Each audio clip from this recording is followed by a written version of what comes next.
Muitos anos depois de Machado de Assis, voz Iba Mendes. Capítulo 1. Tinha 27 anos o padre Flávio, quando começou a carreira de pregador, para a qual se sentia arrastado por uma vocação irresistível. Teve a felicidade de ver começada a sua reputação desde as primeiras prédicas, que eram ouvidas com entusiasmo por homens e mulheres. Alguns inimigos que a fortuna lhe dera por confirmação do seu mérito diziam que a eloquência do padre era insossa e fria. É pena dizer que esses adversários do padre vinham da sacristia e não da rua. Bem pode ser que entre os admiradores do padre Flávio, alguns fossem mais entusiastas das suas graças que dos seus talentos. Para ser justo, gostavam de ouvir a palavra divina proferida por uma graciosa boca. Efetivamente, o padre Flávio era uma soberba figura. A sua cabeça tinha uma forma escultural. Se a imagem não ofende os ouvidos católicos, direi que parecia Apolo convertido ao Evangelho. Tinha magníficos cabelos pretos, olhos da mesma cor, nariz reto, lábios finos, a testa lisa e polida. O olhar, ainda que sereno, tinha uma expressão de severidade, mas sem afetação. Aliavam-se naquele rosto a graça profana e a austeridade religiosa, como duas coisas irmãs, dignas igualmente da contemplação divina. O que o padre Flávio era no aspecto, era-o também no caráter. Pode-se dizer que era cristão e pagão ao mesmo tempo. A sua biblioteca constava de 3 grandes estantes. Numa estavam os livros religiosos, os tratados de teologia, as obras de moral cristã, os anais da igreja, os escritos dos Jerônimos, dos Bossuets e dos apóstolos. A outra continha os produtos do pensamento pagão, os poetas e os filósofos das eras mitológicas, as obras de Platão, de Homero, de Epíteto e Virgílio. Na terceira estante estavam as obras profanas que não se ligavam essencialmente àquelas duas classes, e com que ele se deleitava nas horas vagas que lhe deixavam as outras duas. Na classificação dos seus livros, o padre Flávio viu-se algumas vezes perplexo, mas resolvera a dificuldade de um modo engenhoso. O poeta Chenier, em vez de ocupar a terceira estante, foi colocado na classe do paganismo, entre Homero e Tíbulo. Quanto ao Telêmaco de Fénelon, resolveu o padre deixá-lo sobre a mesa de trabalho. Era um arcebispo católico que falava do filho de Ulisses. Exprimia de algum modo a afeição intelectual do padre Flávio. Seria puerilidade supor que o padre Flávio, consorciando assim os escritos de duas inspirações opostas, fizesse dos 2 cultos um só, e abraçasse do mesmo modo os deuses do templo antigo e as imagens da igreja cristã. A religião católica era a da sua fé, ardente, profunda, inabalável. O paganismo representava a sua religião literária. Se encontrava no discurso da montanha consolações para a consciência, tinha nas páginas de Homero deliciosos prazeres ao seu espírito. Não confundia as odes de Anacreonte com o Cântico dos Cânticos, mas sabia ler cada livro a seu tempo e tinha para si, coisa que mesmo lhe perdoara o padre Vilela, que entre as duas obras havia alguns pontos de contato. Capítulo 2. O padre Vilela, que entrou por incidente no período acima, tinha uma grande parte na vida do padre Flávio. Se este abraçara a vida religiosa, foi por conselho e direção do padre Vilela, e em boa hora o fez, porque, dos seus contemporâneos, nenhum honrou melhor o hábito sagrado. Educado pelo padre Vilela, Flávio achou-se aos 18 anos com todos os conhecimentos que podiam prepará-lo para as funções religiosas.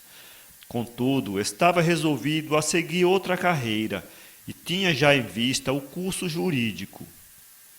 O padre Vilela esperava que o moço escolhesse livremente a profissão, não querendo comprar, mediante uma condescendência de rapaz, o futuro arrependimento. Uma circunstância que interessa à história fez com que Flávio abraçasse a profissão sacerdotal a que já o dispunha, não somente a instrução do espírito, mas também a severidade dos costumes. Quando, num dia de manhã, à mesa do almoço, Flávio declarou ao padre que queria servir a igreja, este, que era sincero servidor dela, sentiu imenso júbilo e abraçou o moço com efusão. Eu não podia pedir, disse Vilela, melhor profissão para o meu filho. O nome de filho era o que lhe dava o padre, e com razão lhe dava, porque se Flávio não lhe devia o ser, devia-lhe a criação e a educação. Vilela fora muitos anos antes vigário em uma cidade de Minas Gerais, e aí conhecera um lindo menino, que uma pobre mulher educava como podia. É seu filho? Perguntou-lhe o padre. Não, reverendíssimo, não é meu filho. Nem afilhado? Nem afilhado. Nem parente? Nem parente. O padre não perguntou mais nada, suspeitando que a mulher ocultava coisa que não podia dizer. Ou fosse por essa circunstância, ou porque o menino lhe inspirava simpatia, o fato é que o padre não perdeu de vista aquela pobre família composta de duas pessoas. Naturalmente caridoso, não poucas vezes o padre ajudava a mulher nas necessidades de sua vida. A maledicência não deixou de abocanhar a reputação do padre com respeito à proteção que dava à mulher. Mas ele tinha uma filosofia singular. Olhava por cima do ombro os caprichos da opinião. Como o menino já tivesse 8 anos e não soubesse ler, quis o padre Vilela começar a educação dele, e a mulher agradecida aceitou os obséquios do padre. A primeira coisa que o mestre admirou no discípulo foi a docilidade com que ele ouvia as lições e afinco e zelo com que as estudava. É natural da criança preferir os brincos aos labores do estudo. O menino Flávio fazia do aprender uma regra e do brincar uma exceção. Isto é, primeiro decorava as lições que o mestre lhe dava, e só depois de as ter sabidas é que se ia divertir com os outros rapazes, seus companheiros. Com este merecimento, tinha o menino outro ainda maior. Era o de uma inteligência clara e imediata compreensão, de maneira que ia entrando nos estudos com pasmosa rapidez e inteira satisfação do mestre. Um dia adoeceu a mulher, e foi caso de verdadeira aflição para as duas criaturas a quem ela mais estimava, o padre e o pequeno. Agravou-se a moléstia a ponto de ser necessário aplicarem-se os sacramentos. Flávio, já então de 12 anos, chorava que fazia dó. A mulher expirou beijando o menino. Adeus, Flávio, disse ela, não te esqueças de mim. Minha mãe, exclamou o pequeno, abraçando a mulher, mas ela já o não podia ouvir.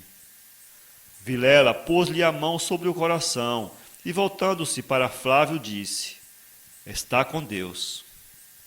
Não tendo ninguém mais neste mundo, o menino ficara à mercê do acaso, se não fosse Vilela que imediatamente o levou consigo. Como já havia intimidade entre os dois, não foi difícil ao pequeno a mudança. Contudo, nunca se lhe varria da memória a ideia da mulher que ele não só chamava mãe, como até a tinha por isso, visto que não conhecera outra.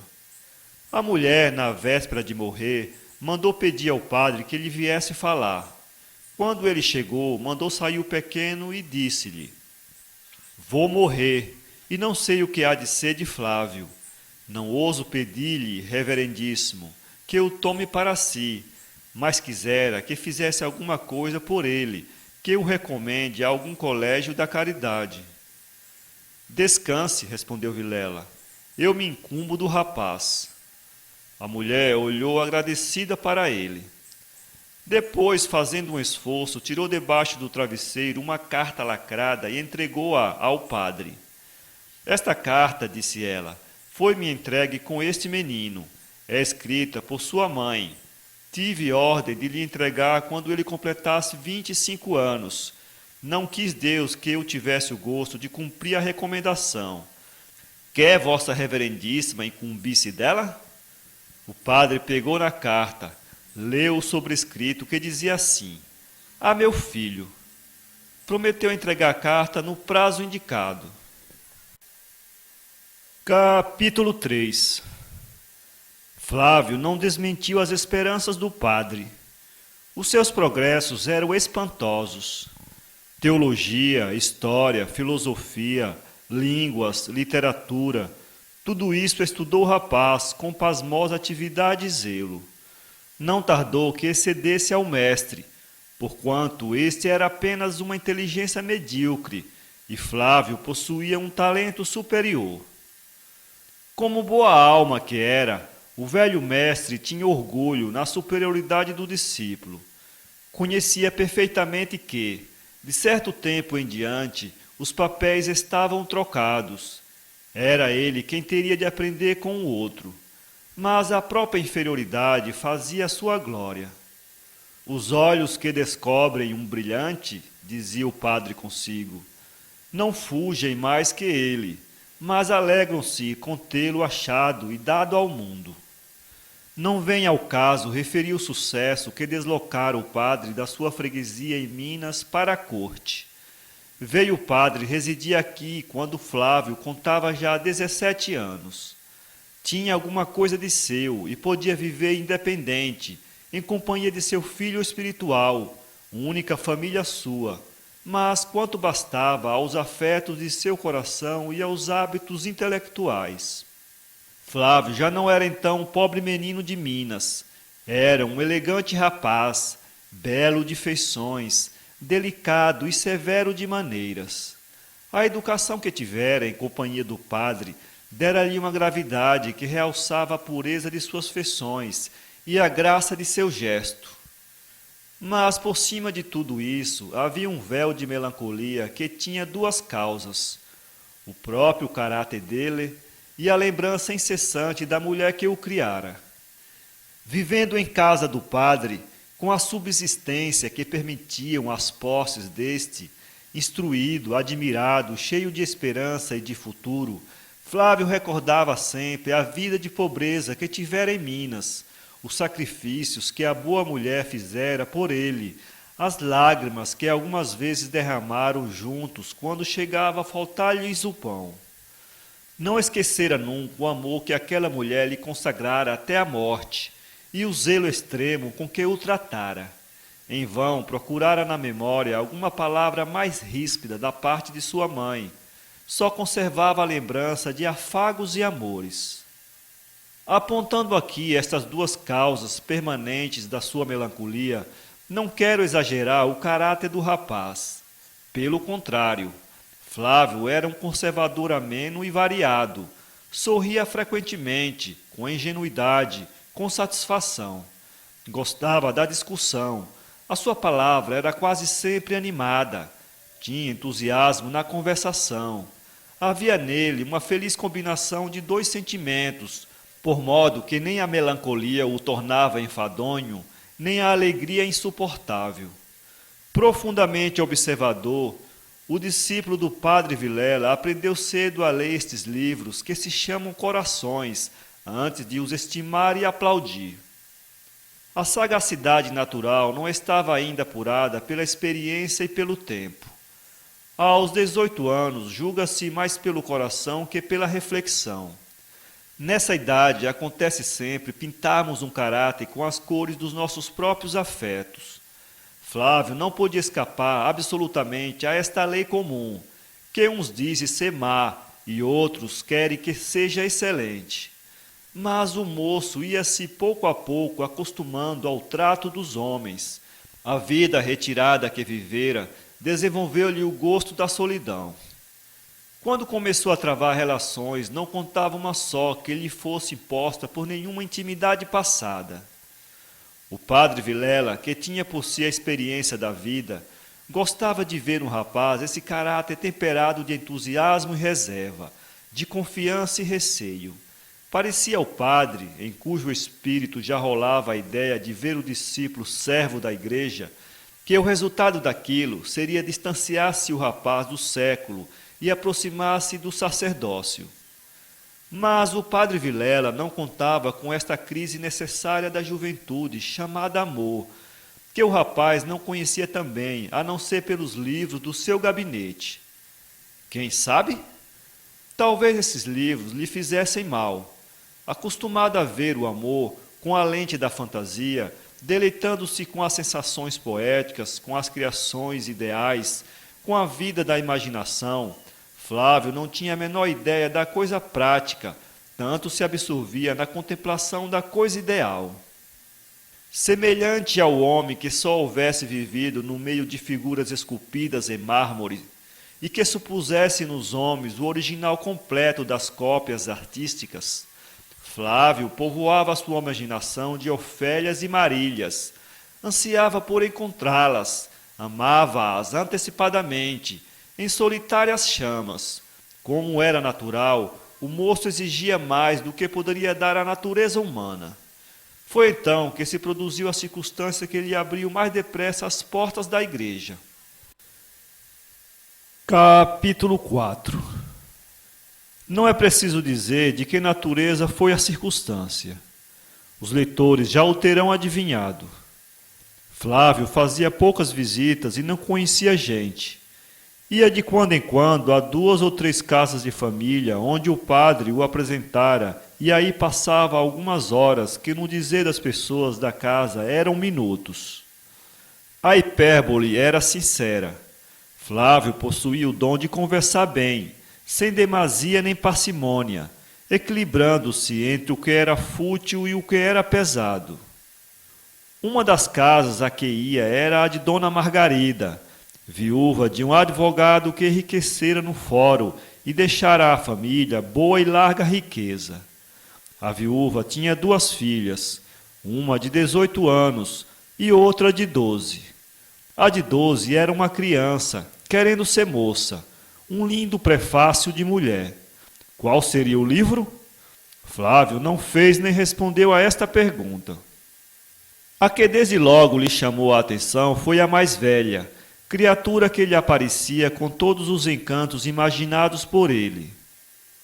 Chamava-se Laura. Estava no pleno desenvolvimento da mocidade. Era diabolicamente bela. O termo será impróprio, mas exprime perfeitamente a verdade. Era alta, bem formada, mais imponente que delicada, mais soberana que graciosa.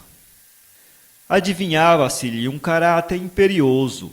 Era dessas mulheres que, emendando a natureza que as não fez nascer no trono, fazem-se rainhas por si mesmas. Outras possuem a força da fraqueza. Laura não. Seus lábios não eram feitos para a súplica, nem seus olhos para a meiguice. Lhe fosse preciso adquirir uma coroa, quem sabe? Laura seria Lady Macbeth. Semelhante caráter sem a beleza seria quase inofensivo. Laura era formosa e sabia que o era. Sua beleza era dessas que arrastam logo à primeira vista. Possuía os mais belos olhos do mundo, grandes e negros, olhos que despendiam luz e nadavam em fogo. Os cabelos, igualmente negros e abundantes, trazia-os penteado com arte especial, por modo que lhe desse à cabeça uma espécie de diadema. Coroava assim uma testa branca, larga, inteligente. A boca, se o desdém não existisse, inventava-o certamente. Toda a figura tinha uma expressão de desdenhosa gravidade. Lembrara-se Flávio de ficar namorado daquela Semíramis burguesa. Como o seu coração ainda era virgem, caiu logo do primeiro golpe, e não tardou que a serenidade da sua vida se transformasse em tempestade desfeita. Tempestade é o verdadeiro nome, porque à medida que os dias iam passando, O amor crescia, e crescia o receio de se ver repelido ou talvez menoscabado. Flávio não tinha ânimo de se declarar à moça, e esta parecia estar longe de lhe adivinhar os sentimentos. Não estava longe, adivinhara-o logo, mas o mais que o seu orgulho concedeu ao mísero amador foi perdoar-lhe a paixão. No rosto nunca se lhe traiu o que sentia. Quando Flávio olhava para ela, embebido e esquecido do resto do universo, Laura sabia tão bem disfarçar que nunca traía a sua sagacidade. Vilela reparou na tristeza do rapaz, mas como ele não lhe dizia nada, teve a prudência de lhe não perguntar por isso. Imaginou que seriam amores, e como desejava vê-lo no sacerdócio, a descoberta não deixou de o aborrecer. Havia, porém, uma coisa pior do que não ser sacerdote, era ser infeliz, ou ter empregado mal o fogo do seu coração. Vilela pensou nisto e mais aborrecido ainda ficou. Flávio andava cada vez mais melancólico e até lhe pareceu que emagrecia, donde o bom padre concluiu logicamente que devia ser paixão incurável, atentas às relações íntimas em que estão a magreza e o amor, na teoria romântica. Vendo aquilo e prevendo que o resultado podia ser funesto ao seu amigo, Vilela estabeleceu de si para si um prazo de 15 dias, fim dos quais, se Flávio não lhe fizesse confissão voluntária do que sentia, ele lhe arrancaria à força. Capítulo 5. Daí a 8 dias teve ele a aventura inefável de ouvir da própria boca de Flávio que queria seguir a carreira sacerdotal. O rapaz dizia aquilo com tristeza, mas resoluto. Vilela recebeu a notícia como eu tive já a ocasião de dizer aos leitores, e tudo se preparou para que o neófito fizesse as primeiras provas. Flávio resolvera adotar a vida eclesiástica depois que da própria Laura teve o desengano. Repare a leitora que eu não digo ouviu, mas teve. Flávio não ouviu nada. Laura não lhe falou quando ele timidamente confessou que a adorava. Seria uma concessão. Laura não fazia concessões. Olhou para ele, ergueu a ponta do lábio e começou a contar as varetas do leque. Flávio insistiu. Ela retirou-se com um ar tão frio e desdenhoso, mas sem um gesto, sem nada mais que indicasse a menor impressão, ainda que fora de ofensa. Era mais que despedi-lo, era esmagá-lo. Flávio curvou a cabeça e saiu. Agora saltemos a pés juntos alguns pares de anos e vamos encontrar o padre Flávio no princípio da sua carreira, tendo justamente pregado o seu primeiro sermão. Vilela não cabia em si de contente. Os cumprimentos que Flávio recebia era como se ele os recebesse. Revia-se na sua obra, aplaudia-se no talento do rapaz. Minha opinião, reverendo, dizia-lhe ele um dia ao almoço, é que irás longe. À China? Perguntou sorrindo o outro. Longe é para cima, replicou Vilela. Quero dizer que hás de subir e que ainda terei o gosto de te ver bispo. Não tens ambições? Uma. Qual? A de viver sossegado. Essa disposição não agradava muito ao reverendo padre Vilela, que, sendo pessoalmente despido de ambições, desejava para seu filho espiritual um elevado lugar na hierarquia da igreja.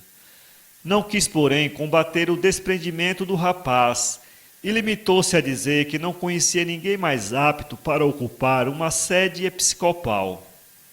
No meio dos seus encômios, foi interrompido por uma visita. Era um rapaz quase da mesma idade do padre Flávio e seu antigo companheiro de estudos.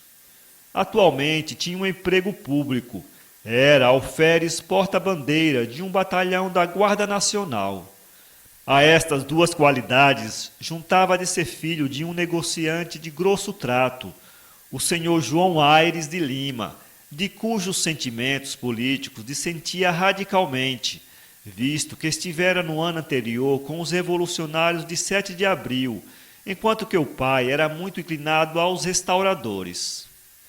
Henrique Ayres não fizera grande figura nos estudos. Não fez sequer figura medíocre. Era doutor apenas, mas bom coração e rapaz de bons costumes. O pai quisera casá-lo com a filha de um negociante seu amigo, mas Henrique, tendo dado imprudentemente o coração à filha de um escrivão de agravos, opôs-se com todas as forças ao casamento.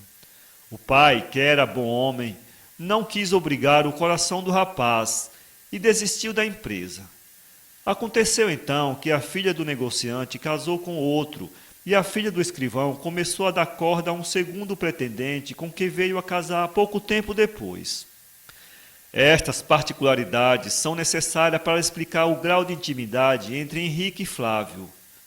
Foram eles naturalmente confidentes um do outro e falaram, outrora, muito e muito dos seus amores e esperanças, com a circunstância usual entre namorados, que cada um deles era o ouvinte de si mesmo. Os amores foram-se, a intimidade ficou.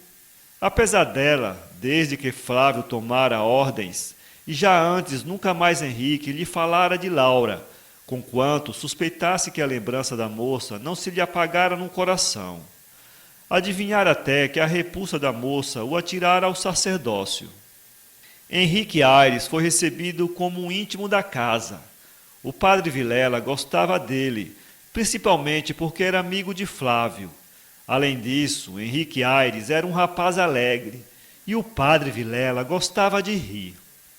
Desta vez, entretanto, não vinha alegre o alferes.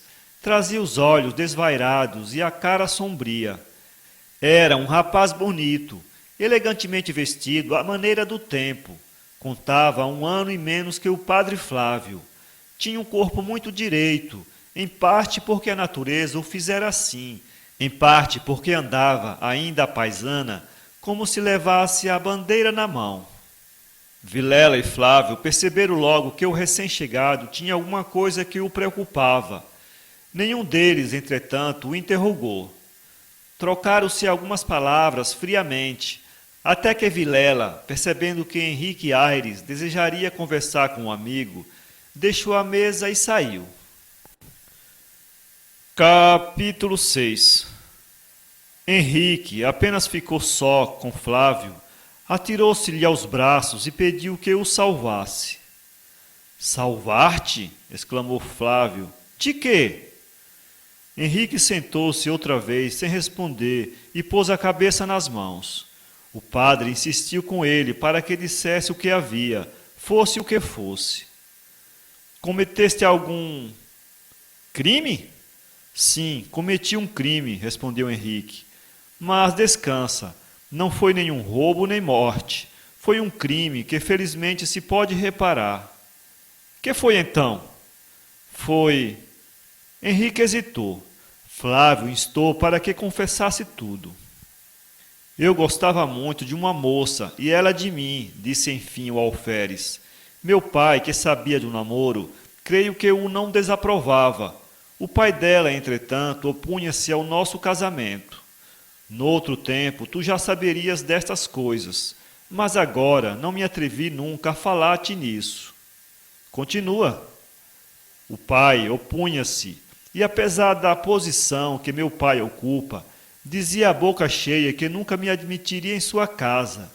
Efetivamente, nunca lá entrei. Falávamos poucas vezes, mas escrevíamos a miúdo. As coisas iriam assim até que o ânimo do pai se voltasse a nosso favor. Uma circunstância, porém, ocorreu e foi o que me precipitou a um ato de loucura. O pai queria casá-la com um deputado que chegou há pouco do norte. Ameaçados disso. Ela fugiu contigo, concluiu Flávio. É verdade, disse Henrique, sem ousar encarar o amigo. Flávio esteve algum tempo calado. Quando abriu a boca, foi para censurar o ato de Henrique, lembrando-lhe o desgosto que iria causar a seus pais, não menos que a família da moça. Henrique ouviu silenciosamente as censuras do padre. Afirmou-lhe que estava disposto a tudo, mas que o seu maior desejo era evitar o escândalo. Flávio pediu todas as informações precisas e dispôs-se a reparar o mal pelo melhor modo que pudesse. Soube que o pai da moça era um juiz da casa da suplicação. Saiu logo a dar os passos necessários.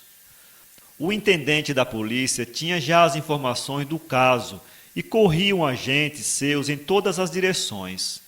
Flávio obteve o auxílio do padre Vilela e tudo andou tão a tempo e com tão boa afeição que antes das Ave-Marias as maiores dificuldades ficaram aplanadas. Foi o padre Flávio quem teve o gosto de casar os dois jovens pássaros, depois do que dormiu em plena paz com a consciência. Nunca o padre Flávio tivera ocasião de frequentar a casa do senhor João Aires de Lima, ou simplesmente do senhor João Lima, que era o nome corrente. Andara, entretanto, em todo aquele negócio com tanto zelo e amor, mostrara tamanha gravidade e circunspecção, que o senhor João Lima ficou morrendo por ele. Se perdoou ao filho foi unicamente por causa do padre. Henrique é um maroto, disse João Lima, que devia assentar praça, ou ir ali viver alguns meses no aljube. Mas não podia escolher melhor advogado, e é por isso que eu lhe perdoei a tratantice. Verduras da mocidade, obtemperou o padre Flávio. Verduras não, reverendo. Loucuras é o verdadeiro nome. Se o pai da rapariga não queria dar-lhe a dignidade, não menos que a moralidade, o obrigava a um procedimento diverso do que teve. Enfim, Deus lhe dê juízo. Há de dar, há de dar. Conversaram assim os dois no dia seguinte ao do casamento de Henrique e Luísa, que era o nome da pequena. A cena passava-se na sala de visitas da casa de João Lima, à rua do Valongo, defronte de uma janela aberta, ambos sentados em cadeiras de braço de jacarandá, tendo de permeio uma mesa pequena com 2 xícaras de café em cima.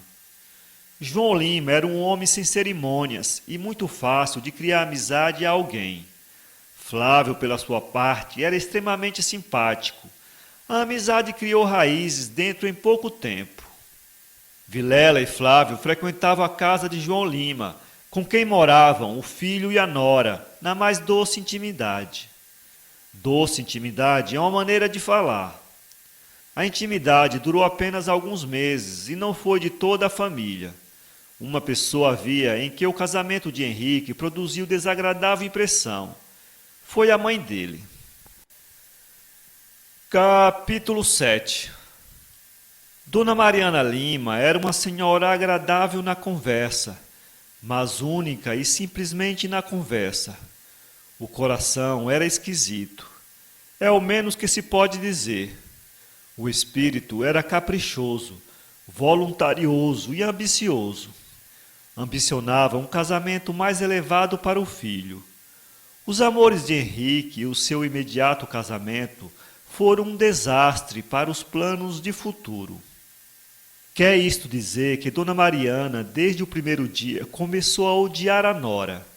Escondeu-o o mais que pôde, e só pôde esconder durante os primeiros meses. Afinal, o ódio fez explosão. Foi impossível, no fim de certo tempo, viverem juntas. Henrique foi morar em casa sua. Não bastava à senhora Dona Mariana odiar a nora e aborrecer o filho. Era-lhe preciso mais. Soube e viu a parte que teve o padre Flávio no casamento do filho, e não só o padre Flávio, como de algum modo o padre Vilela.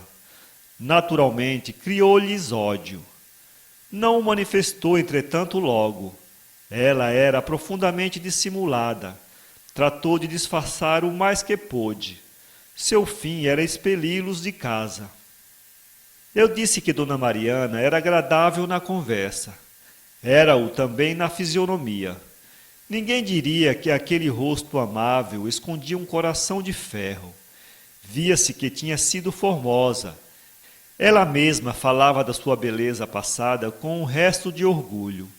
A primeira vez que o padre Flávio a ouviu falar assim, teve má impressão.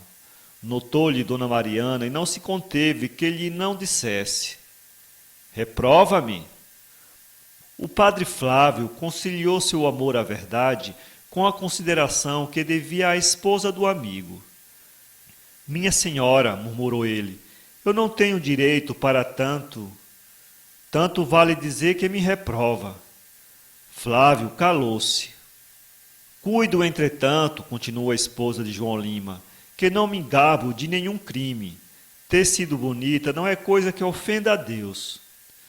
Não é, disse gravemente o padre Flávio, mas a austeridade cristã pede que não façamos caso nem tenhamos orgulhos das nossas graças físicas. As próprias virtudes não nos devem ensoberbecer. Flávio estacou. Reparou que estava presente João Lima e não quis continuar a conversa por extremo desagradável. Mas o marido de Dona Mariana nadava em contentamento. Interveio na conversa. Continue, padre, disse ele. Isso não ofende e é justo. A minha santa Eva gosta de recordar o tempo da sua beleza. Já lhe tenho dito que é melhor deixar o louvor aos outros e ainda assim fechar os ouvidos. Dona Mariana não quis ouvir o resto, retirou-se da sala. João Lima deitou a rir. Assim, padre, nunca as mãos lhe doam. Flávio estava profundamente incomodado com o que se passara. Não queria de nenhum modo contribuir para um desaguisado de família. Demais já percebera que a mãe de Henrique não gostava dele, mas não podia atinar com a causa.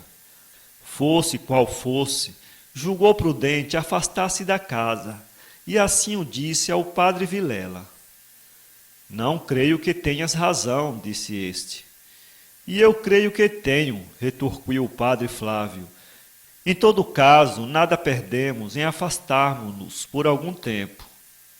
Não me parece razoável, disse Vilela. Que culpa tem João Lima nisto?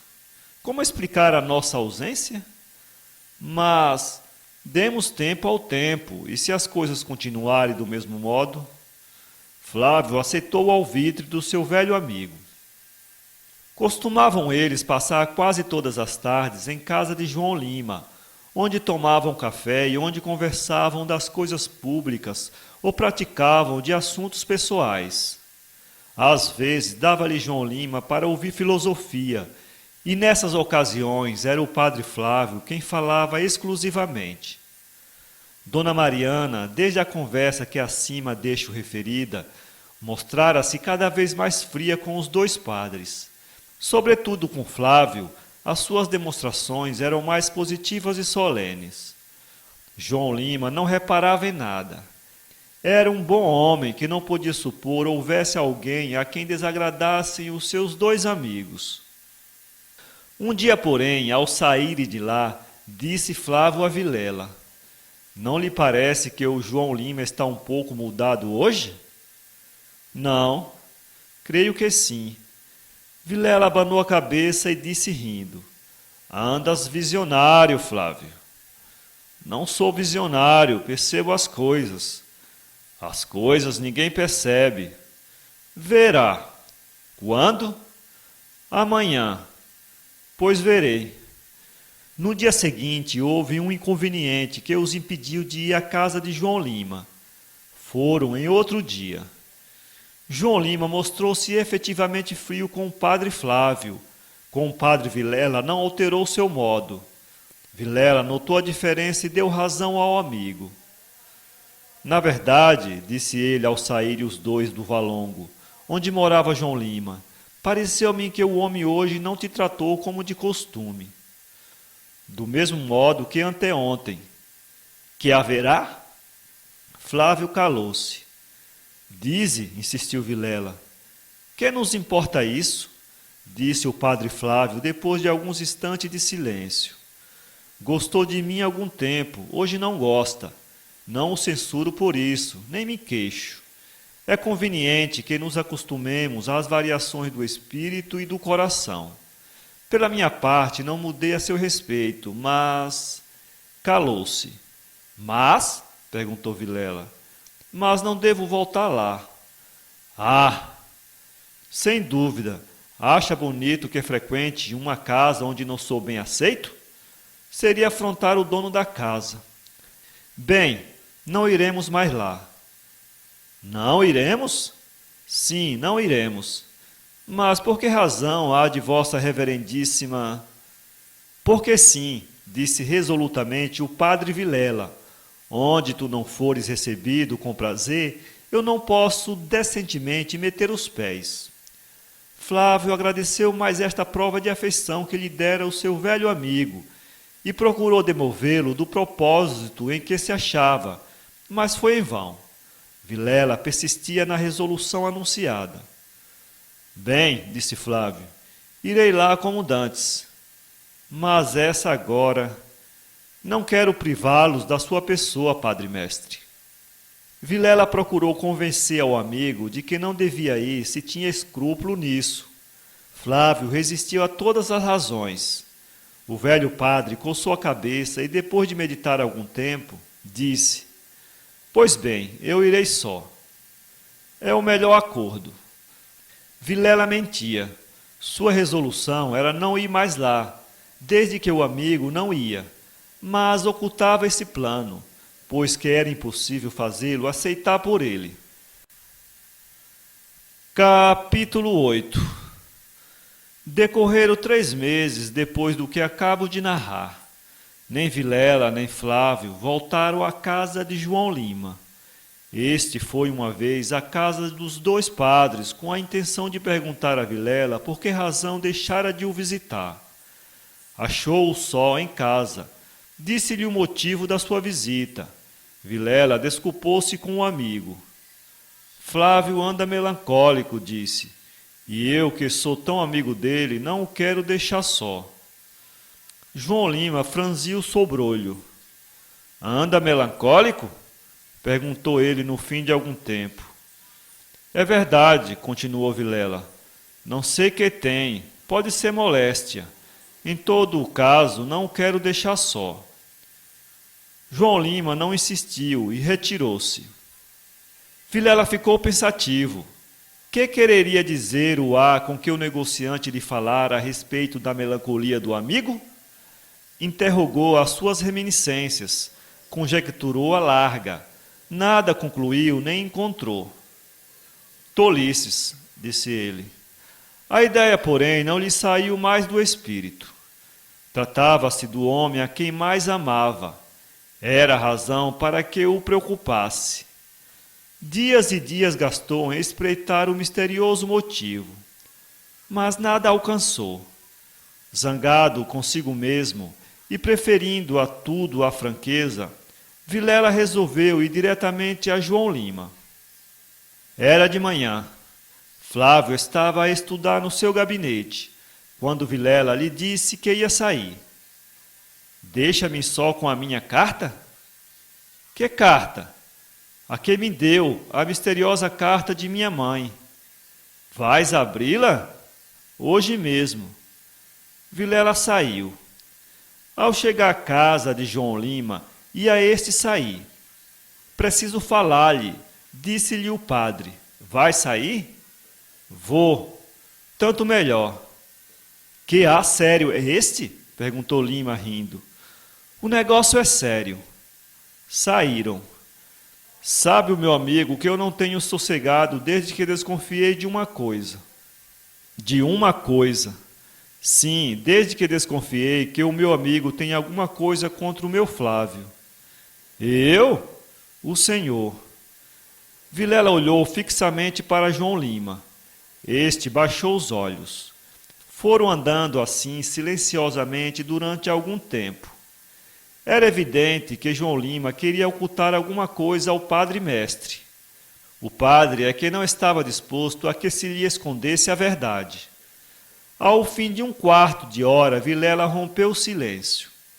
Vamos lá, disse ele, diga-me tudo. Tudo o quê? Vilela fez um gesto de impaciência. Para que procura negar que há alguma coisa entre o senhor e o Flávio? É isso que eu desejo saber. Sou amigo dele e seu pai espiritual. Se ele errou, desejo castigá-lo.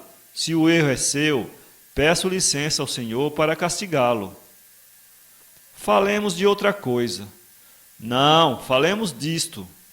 Pois bem, disse João Lima com resolução, dir-lhe-ei tudo com uma condição. Qual? É que há de ocultar tudo a ele. Para que, se merecer corrigi-lo? Porque é necessário. Não desejo que transpire nada desta conversa. É tão vergonhoso isto. Vergonhoso. Desgraçadamente, é vergonhosíssimo. É impossível, exclamou Vilela, não sem alguma indignação. Verá. Seguiu-se um novo silêncio. Eu era amigo de Flávio, admirador das suas virtudes como dos seus talentos. Era capaz de jurar que nunca um pensamento infame lhe entraria no espírito. E então? Perguntou Vilela trêmulo. E então, repetiu João Lima com placidez, esse pensamento infame entrou-lhe no espírito. Infame seria em qualquer outro, mas em quem traz vestes sacerdotais, não respeitar nem o seu caráter, nem o estado alheio, cerrar os olhos aos laços sagrados do matrimônio.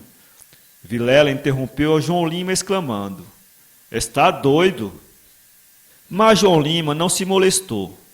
Referiu placidamente ao padre-mestre que o seu amigo ousara desrespeitar-lhe a esposa. É uma calúnia, exclamou Vilela. Perdão, disse João Lima. Disse-me quem podia asseverar. Vilela não era naturalmente manso. Conteve-se a custo ao ouvir essas palavras do amigo. Não lhe foi difícil perceber a origem da calúnia. Era a antipatia de Dona Mariana. Admirou-se que descesse a tanto. No seu íntimo, resolveu dizer tudo ao jovem sacerdote. Não deixou, porém, de observar a João Lima. Isso que me diz é impossível. Houve certamente equívoco ou má vontade. Acho que seria principalmente má vontade. Não hesito em responder por ele. Má vontade por quê? Perguntou João Lima. Não sei. Mas alguma via em que eu já reparei ainda antes do que se deu ultimamente. Quer que seja inteiramente franco? Peço-lhe. Pois bem, todos temos defeitos. Sua senhora, entre boas qualidades que possui, tem alguns e graves. Não se zangue se lhe falo assim, mas é preciso dizer tudo quando se trata de defender, como eu, a inocência de um amigo. João Lima não dizia palavra. Ia cabisbaixo, ouvindo as palavras do padre Vilela. Ele sentia que o padre não estava longe da verdade. Conhecia a mulher, sabia por onde pecava o seu espírito. Eu creio, disse o padre Vilela, que o casamento de seu filho influiu na desafeição de sua esposa. Por quê? Talvez não fosse muito do agrado dela, e ao Flávio se deve o bom desfecho que teve aquele negócio. Que lhe parece? Não respondeu o interlocutor. As palavras de Vilela trouxeram-lhe à memória algumas que ouvira a mulher em desabono do padre Flávio. Era bom e fraco. Arrependia-se facilmente. O tom decisivo com que falou Vilela profundamente o abalou. Não tardou que ele mesmo dissesse. Não desconheço que é possível um equívoco. O espírito suscetível de Mariana podia errar. Era mais natural que ela se esquecesse de quem tem o resto das suas graças para só se lembrar de quem é uma matrona. Perdão, falo-lhe como amigo.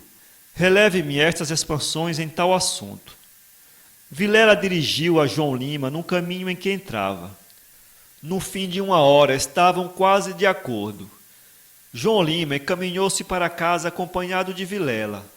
Iam já então calados e pensativos. Capítulo 9. Ao chegarem à porta, quis Vilela retirar-se. Souberam, porém, que Flávio estava em cima. Os dois olharam um para o outro. Vilela atônito, João Lima fulo de cólera.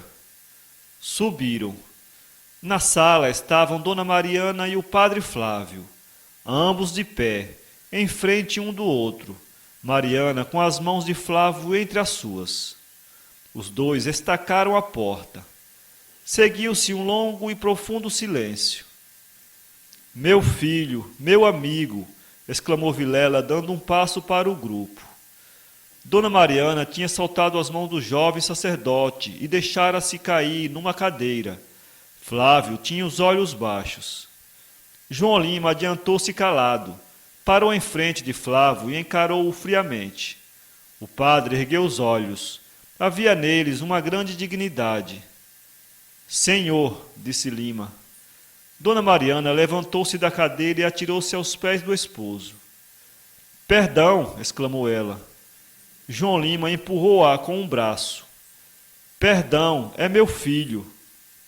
Eu deixo ao leitor imaginar a impressão deste lance de quinto ato de melodrama. João Lima esteve cerca de 10 minutos sem poder articular a palavra. Vilela olhava espantado para todos. Enfim rompeu a palavra o negociante. Era natural pedir uma explicação. Pediu-a, foi-lhe dada. João Lima exprimiu toda a sua cólera contra Mariana. Flávio lastimara do fundo da alma a fatalidade que o levou a produzir aquela situação. No delírio de conhecer sua mãe, não se lembrava de mais nada. Apenas leu a carta que lhe fora entregue pelo padre Vilela. Correra à casa de Dona Mariana. Ali tudo se explicara. Flávio preparava-se para sair e não voltar ali mais, se fosse preciso. E em todo caso, não divulgar o segredo nem ao padre Vilela, quando este e João Lima o surpreenderam. Tudo estava perdido. Dona Mariana recolheu-se ao convento da Ajuda, onde faleceu no tempo da Guerra de Rosas. O padre Flávio obteve uma vigaria no interior de Minas, onde veio a falecer de tristeza e saudade. Vilela quis acompanhá-lo, mas o jovem amigo não o consentiu. De tudo o que me poderias pedir, disse Vilela, é isso que mais me dói. Paciência, respondeu Flávio. Eu preciso da solidão. Tê-las, ah? Sim, preciso da solidão para meditar nas consequências que o erro de um pode trazer a muitas existências. Tal é a moralidade desta triste história.